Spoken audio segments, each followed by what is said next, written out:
Well, well, well, look who's here.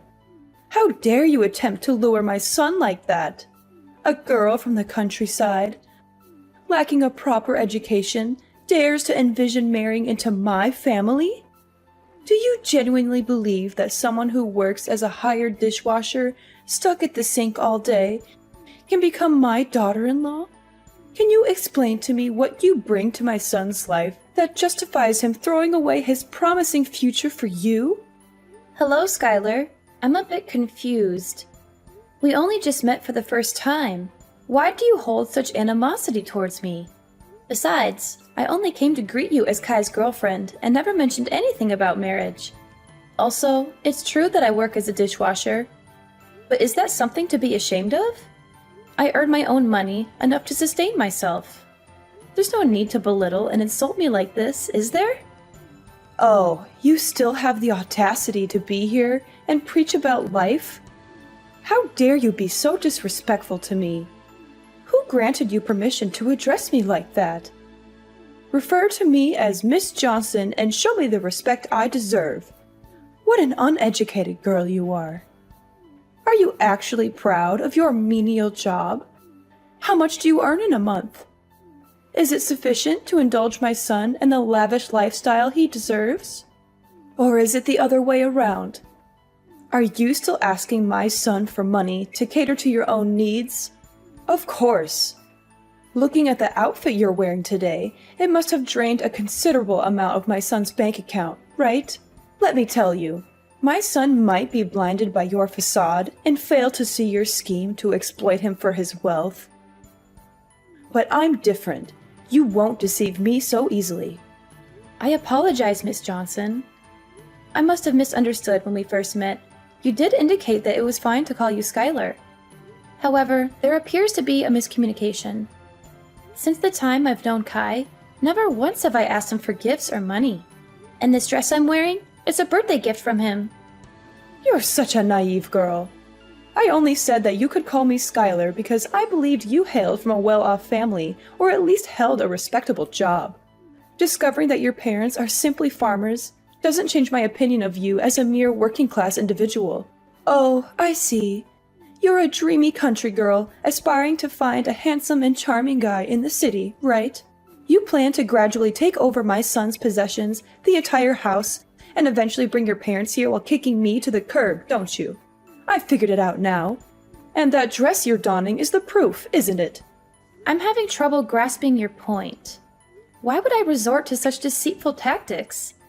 While it's true that my family isn't swimming in wealth, my parents always emphasize kindness and decency. Moreover, the idea of relocating to this bustling city has never crossed my parents' minds. So your concerns and somewhat delusional assumptions are unfounded. In reciprocation for the dress Kai gave me, I used half of my monthly wages to purchase him a fine watch. A fine watch, you say? Do you think I'm a fool? I'm certain it's just a discarded timepiece you stumbled upon and got fixed for a few bucks. Or maybe you even pilfered it from customers at your restaurant. I know money-driven girls like you would surely opt for the cheapest options. You claim I'm concocting scenarios and weaving tales. Who do you think you're fooling?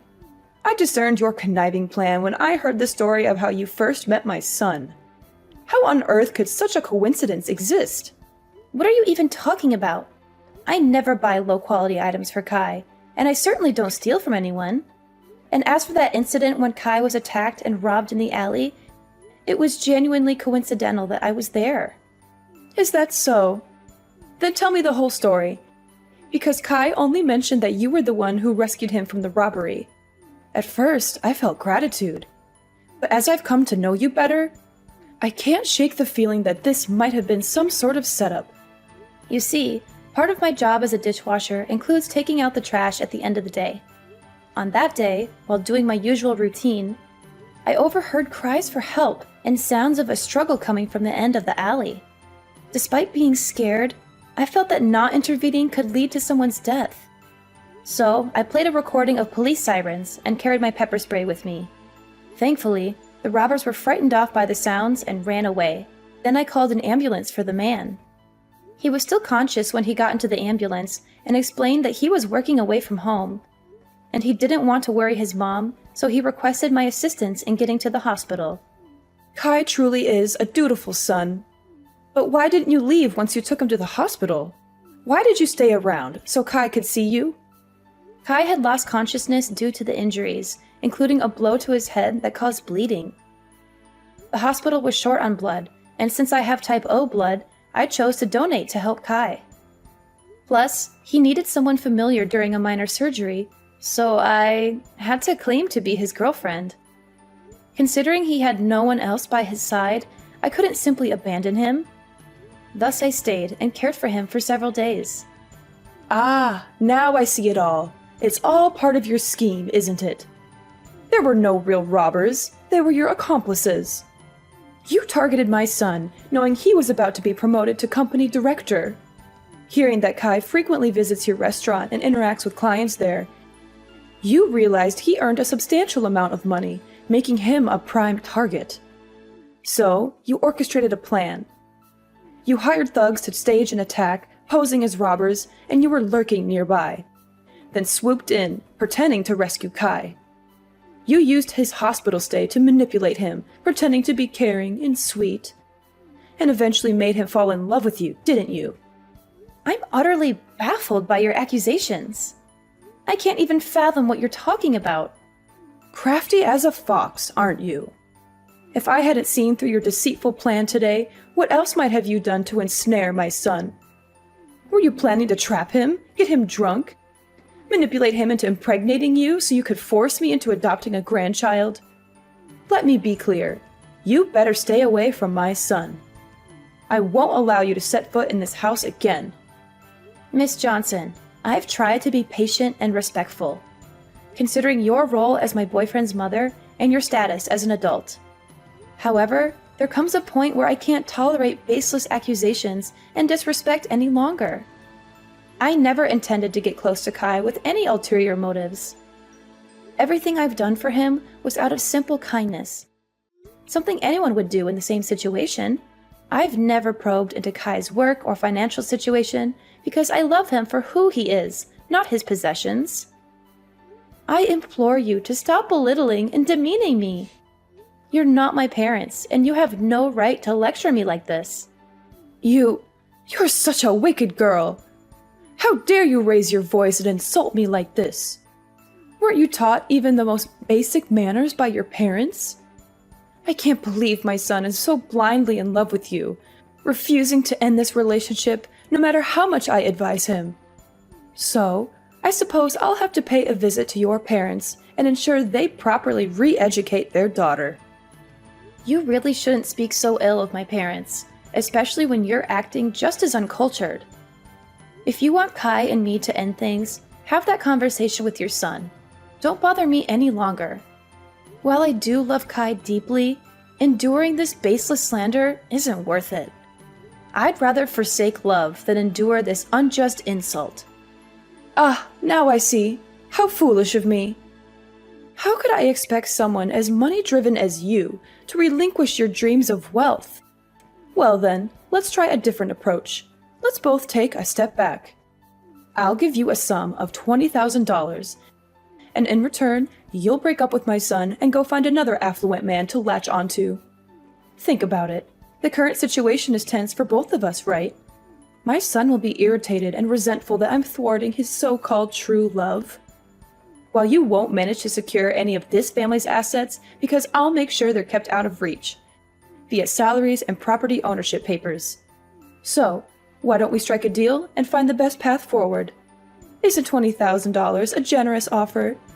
Just imagine how many dishes you'd need to wash to earn that much money. Have you even read any of my previous messages? Why do you always assume that girls like me from the countryside move to the city just to snag a wealthy husband? Do you believe money can manipulate me? I'm not passing judgment on you, just speaking the plain truth. Come on, what's holding you back? Or are you suggesting this sum isn't sufficient? You certainly know how to put a price on things. Very well, let's consider this. You're also the one who saved my son's life.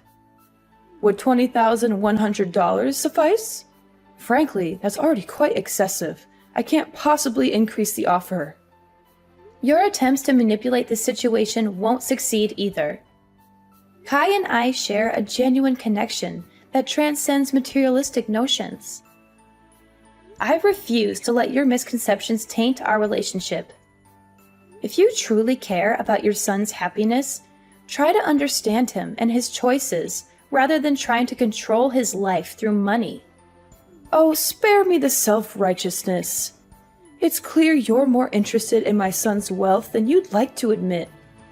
My offer is more than generous, considering your background. You're playing hard to get, but remember, my patience isn't endless. I won't stand by and watch my son get manipulated and deceived by someone like you. This is your chance to secure a comfortable future for yourself, and all you have to do is walk away. If you're feeling shy about it, consider it a gesture of appreciation for the time you spent looking after Kai. I have no reason to be shy, nor do I need your money. My actions were driven by care for Kai, not some ulterior motive. Your assumptions about my intentions are both offensive and baseless. Oh, come on now. No need to put up a front. If you're too proud to accept it as payment, think of it as a token of gratitude for taking care of my son during his time of need. If you insist on this, fine. I'll accept your thanks and consider it a sign of your acknowledgement for what I did for Kai. Haha, that's a great choice. I hope we'll never meet each other again. Edna, oh my dear girl, why haven't you visited me all week? You have no idea how much I've been looking forward to seeing you again. Miss Johnson, why are you suddenly getting in touch? Didn't you make it clear the last time that you wanted me to stay away and not contact you? This change in attitude is surprising. Oh, come on. Why the formalities? Miss Johnson? Aren't we much closer than that? Call me Skylar. No, wait. Even better. Call me your mother-in-law, my lovely daughter-in-law. Over the past week, I've been reflecting a lot on how I misjudged you. I've heard stories about your kindness from Kai, and he's quite upset with me for the way I treated you. After much consideration, I realized that you're the daughter-in-law I've always wanted. Miss Johnson, are you being sincere? I'm finding it a bit hard to believe all of this so suddenly. Edna, Skylar, please. If you keep up with the formalities, I might just get mad at you. All right, Skylar. But what's the reason behind contacting me today? Well, I heard Kai mention that you're still renting a place, right? The thought worries me.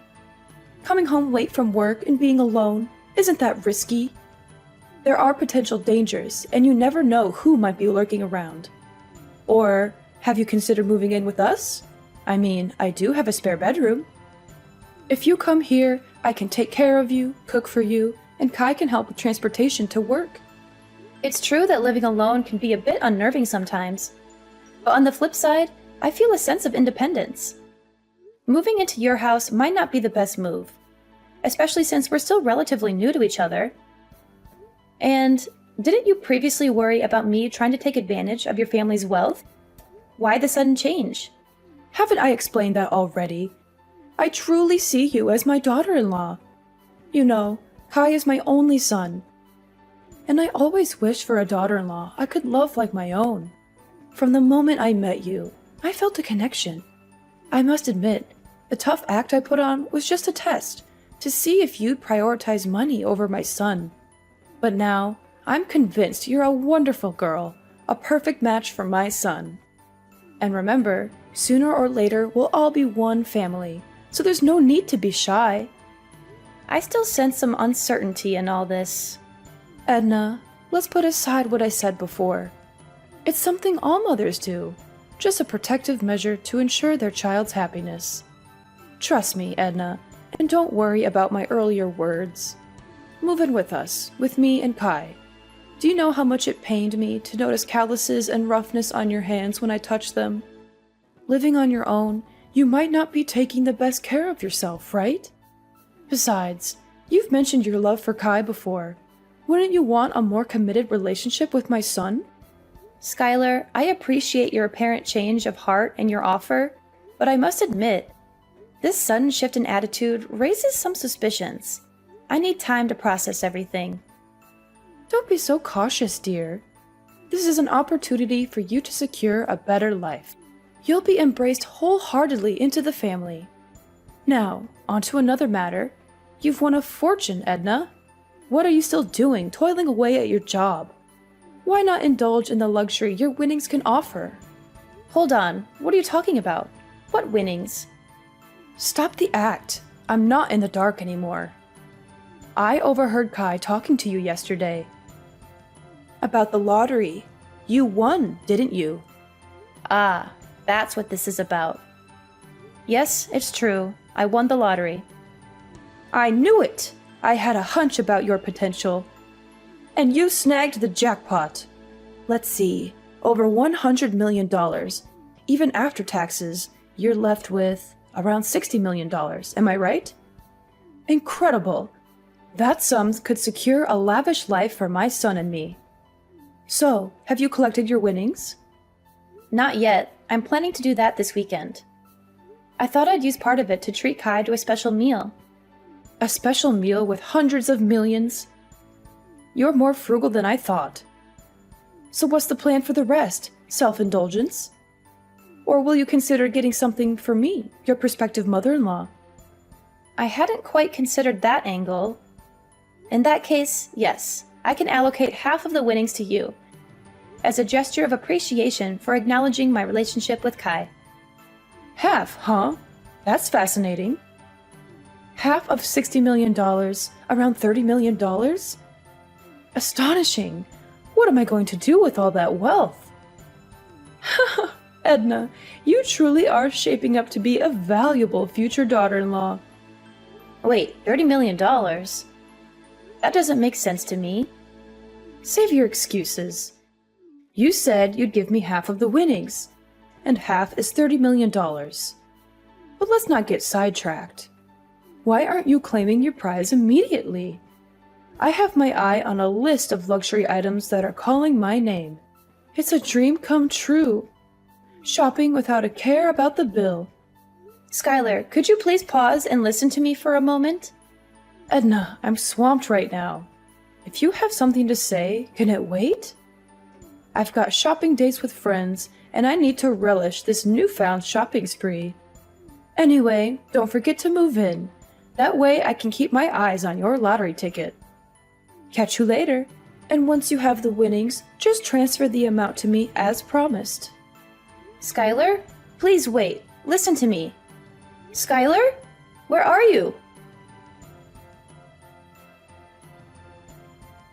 Edna, I'm starting to lose my patience. Why haven't you moved into my house yet? Did you run off with that winning ticket of yours? Skylar, I've thought it through. I don't think it's very reasonable to move into your house. So I decided to move to a new apartment. You don't have to worry about me. This apartment is very safe and also very close to where I work. You have to move back to my house immediately. You're a scheming woman. When you have nothing, you cling to my son, do everything to please me. So now that you've won the jackpot, have you already started giving up your acquaintance with me? Or is it that you have money now, so you despise my family? Unacceptable. I see through your game now. You must be regretting that promise you made to split the money with me. That's it, isn't it? You're hiding, hoping to avoid your commitment. No, Skylar, you're misunderstanding. I didn't even second guess it. I don't mean to despise or shirk that promise. Actually, I just finished claiming my reward and was about to text you. Oh, really? My lovely, beautiful daughter-in-law. Do you know how long I've been waiting for you? Hurry up and transfer the money to me. Do you know how much I was looking forward to it? I even made a deposit to buy a supercar and a villa. And to celebrate, I even booked tickets to invite my friends to travel to Europe. Tomorrow is the day to pay the remaining debts. But fortunately, my lovely daughter-in-law has already transferred the money to me. A life of wealth and fame is about to come to me. Oh, I don't think you can do that much with just $300. I have already transferred the money to you. You could check if you have received it. Oh, of course, it will do many things. That's an amount that even in my dreams I never thought I'd get. Oh, wait, Edna, you seem to have made a mistake here. You were supposed to give me $30 million, not 300. Looks like you missed a few zeros already. Give me my money back now. Ah, I see. Or is it because the bank doesn't let you transfer such a large amount at once? So you have to split it up into so many transfers? If so, why don't you just give me a few $1,000s for such a meager amount? Actually, I transferred the exact amount I promised to give you, didn't I? Half of the winnings, that's $300. But why do you keep mentioning $30 million? How do I have such a large amount of money to transfer to you? Oh, this must be a joke, right? Edna, you know, you're not a funny person because this joke isn't funny. If you're smart, then give me the money I deserve before I get mad and get all the money back. You were supposed to give me $30 million, not $300. I'm not getting it, Skylar. Who told you I won the jackpot? Skylar, I never claimed to have won the jackpot. Yes, I won the lottery, but it was a consolation prize, not millions. And after deducting the taxes and other fees, I only got $600. Are you serious? You've got to be kidding me. Edna, you won the jackpot, a fortune worth millions of dollars, and you're telling me you only received $600? Oh, I understand. You want to monopolize that money alone. So you lied about getting that little amount, right? You really are a spoiled girl. How dare you lie to an adult like that? I won't let you monopolize that award alone. Hurry up and give all the money you won. After all, that ticket was originally mine. I'm sure you used the money I gave you to get away from my son to buy a lottery ticket. At first, I felt sorry for you because you were so poor, so I lovingly gave you half of the reward. But now I realize you are the one who took that money and ran away alone. If that's the case, then I will not give you any more, but will get all the money you won. You're being a bit unreasonable, Skylar. The money you gave me, I have already transferred it all to Kai because he said he wanted to invest in something, so he needed money. And since I don't need that money, I don't want to keep it either. Oh, now you're trying to twist the story. I've had enough of your lies, Edna. Just give me the money you owe me right now. Ugh, I've already spent all my money. And now creditors are calling, texting, and even coming to my house, knocking on my door asking for money. Stupid people indeed. How dare they mess with me? Don't they know that I'm about to become a millionaire? Stop hiding it. Quickly give me the $60 million. Skylar, I really don't understand what you're talking about. Which creditor are you referring to? No time for your game. I borrowed money from loan sharks and mortgaged the house for $2 million in advance to buy luxury items, thinking you had tens of millions of dollars. I spent all that money thinking you will pay me back once you get your winnings. Now debt collectors are after me, and I need that money immediately.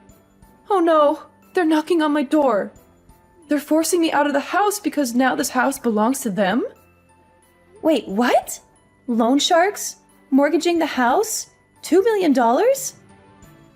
Skylar, this is more serious than I thought. Quickly, give me $2 million so I can pay them off. They look really tough with lots of tattoos and angry faces. Debt collectors are even starting to break down the door. Oh no, this is completely your fault. You must be responsible for paying off all this debt for me. Skylar, I never knew anything about this. I thought we were discussing splitting the winnings, not these debts. I never said I'd give you a few $1,000,000 or anything like that. I never said I won the jackpot, did I? And I certainly didn't ask you to spend money on frivolous things. It's all because of your own illusions. So this is completely your fault, not mine. You should be responsible for your own thoughtless actions. But if they're breaking into your house, why don't you call the police? How can you deny the whole responsibility like that? Why didn't you make it clear to me from the beginning, but be vague and make me misunderstand? Why didn't you stop me when you heard me talk about buying so many things? I understand. It's all your trap. You made me spend all my family money and debt because you know you won't get another chance to take over my family's property. So you made me bankrupt myself. You really are a cunning woman. How can I call the police? Because they have a promissory note that I signed myself. And there's a clause in it that if I don't pay on time, this house will belong to the creditor. Besides, if I call the police, won't the neighbors know about this embarrassing thing? No, that would ruin my reputation. Edna, I don't have time to talk bullshit like this. The creditor is breathing down my neck. I need that money now. Don't you dare call me names, Skylar. I won't take responsibility for your mistakes. You took advantage of me just like you thought I was using you. You have no idea what responsibility means, do you? Now you're drowning in your own mess, and you expect me to bail you out? You're delusional. Edna, please, I'm begging you. I'm trapped in a nightmare of my own making.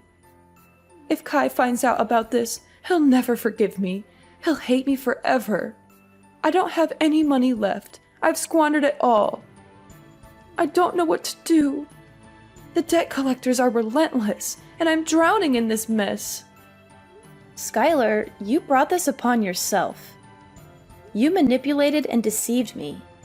And now you expect me to rescue you from your own recklessness?